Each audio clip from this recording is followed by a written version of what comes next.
ஒவ்வொருத்தரும் உங்கள் வீட்டிலேருந்தே எலெக்ஷனில் நிற்கிற மாதிரி நீங்கள் மட்டும் ஓட்டு போடணும்னு நினைக்கக்கூடாது. உங்கள் அம்மா, அப்பா, அக்கா, தங்கச்சி, தம்பி எல்லாத்தையும் நம்ம விசிலுக்கு ஓட்டு போட வைக்கணும். இப்போ பார்த்தீங்கன்னா பிரச்சாரம் ஆரம்பிச்சிட்டாங்க.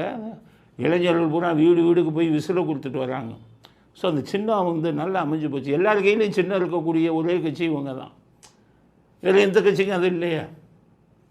கொடுக்க முடியாத உதயசூரியனை போய் ஒவ்வொருத்தர் கையிலையும் கொடுக்க முடியுமா? முடியாது.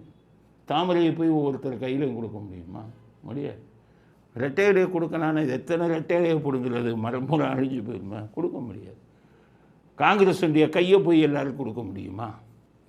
விசிகாவுடைய பானையை போய் எல்லோரும் கொடுக்க முடியுமா? ஏன்னா ஒரு பானையோட விலை என்ன? 150, 200.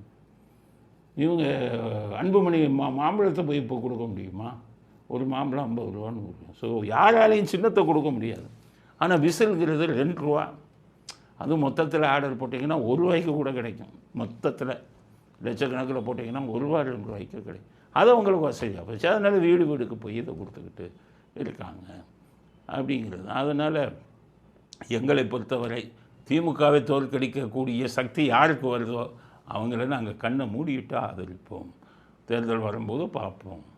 யாருக்கு அதிக இது இருக்கோ அவங்களுக்கு ஆதரவு கொடுத்து திமுகவை முதலில் ஒழிக்கணும்.